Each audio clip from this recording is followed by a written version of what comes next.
Protecting your peace isn't about pretending haters don't exist. It's about refusing to let them rent space in your head.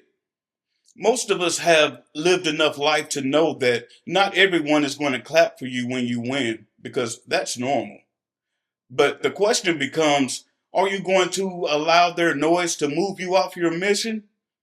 Welcome to Life Without Limits Worldwide. This channel is about healing to create abundance through self-accountability, self-acceptance, and responsibility. Addition by subtraction equals living life without limits. Here's how you protect your peace for real, for real.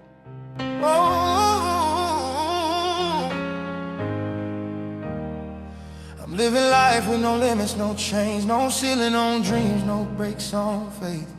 If the road disappears, I'll build it myself. I'm all in now, betting on myself. No limits, no fear, no cage. Every breath I take's a brand new page. If I fall, I rise, I finish what I start. I'm living life with no limits in my heart. Without limits worldwide. Without limits worldwide.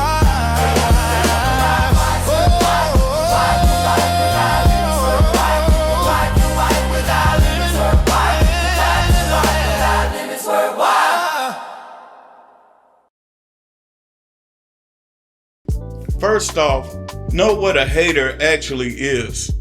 Most haters fall into three categories. You got the insecure person that is triggered by your growth. You got a competitor that feels threatened by you, and the projectors that dump all of their unresolved issues onto other people. None of that is about you. It's an internal problem. It's not your problem. Just allow them the space to grow, whether they see a reason or not. They feel insufficient. But I do have to say that if criticism is constructive, that's different. Don't confuse constructive criticism with hate. Mature individuals can separate the two. Let's get one thing straight. You don't owe everybody understanding. When you are constantly defending your choices, you are seeking validation. There's a leak in your peace. A high-level move would be to state your position once, and if they keep pushing, then disengage. Defending everything only invites unnecessary conflict. When you explain or defend everything, you unintentionally signal that your choices are up for debate. And some people would take that invitation and challenge you, not because they care, but because they enjoy drama. Maybe they need the validation themselves. Silence or a brief display of confidence often ends the conversation pretty fast. There's no need to drain your own emotional energy. Every time you defend a decision, you have to mentally relive it, analyze it, and try to convince others of it. That consumes emotional bandwidth that you could use for your own progress, the relationships that actually matter, and your growth. Protecting your peace is deciding that not every opinion deserves your energy. Silence is power. Sometimes you have to do addition by subtraction and remove certain people from your life. But be honest with yourself. Do the people you hang around celebrate you? Are you around people that try to slick undermine you? Maybe distance is necessary. Distance isn't drama. Distance is actually discipline. Protecting your peace may require you to reduce access. Everybody doesn't deserve a front row seat to your life. Your environment programs your emotional state.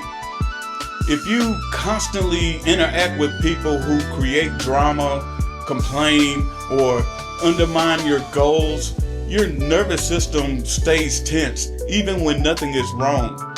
A peaceful life is hard to build in a chaotic social environment. See, this is why sometimes you would notice that some people are always in defense mode. They are defensive about everything, even when they're not being attacked. They seem to always be caught up in some drama. If you absorb their energy constantly, you're going to end up the same way. Audit your circle regularly and go where the love is. Build internal security. The stronger your self-respect, the less outside noise even matters. Work on your physical discipline by training your body. Work on your mental discipline by limiting how much negative content you consume.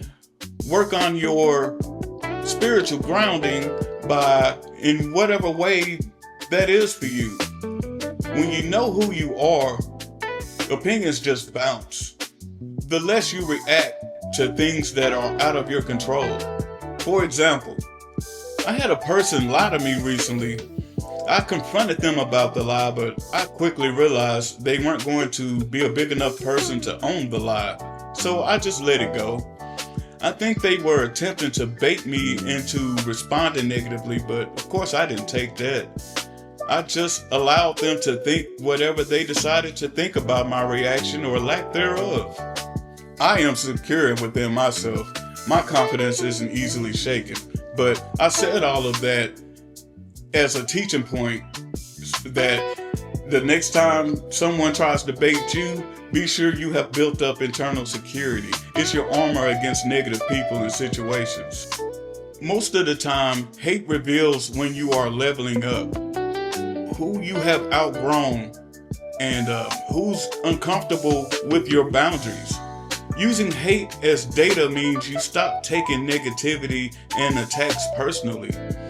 That shift alone protects a huge amount of peace. It separates emotion from usefulness.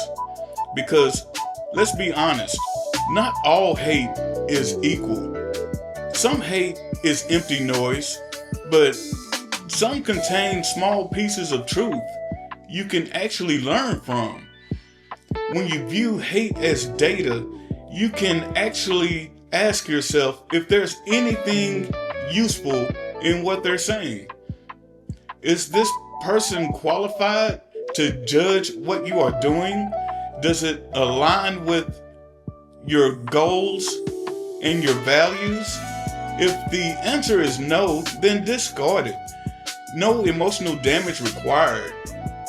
When you use hate as data, it reveals the spaces you need to leave. The people who you should no longer be around, or they shouldn't have access to you. The content you should stop taking in. But even hostile input can help you refine your direction when filtered correctly. The moment you realize hate is data, you stop seeing it as a personal assault and start seeing it as optional information. But you have to remember, if nobody's hating, then you're probably playing it too small. Hate is visibility. Visibility is progress. But the key is to not allow it to change your character. So stay solid, stay focused, stay disciplined. Please don't forget to like and subscribe. Thank you for watching Life Without Limits Worldwide. Peace and love.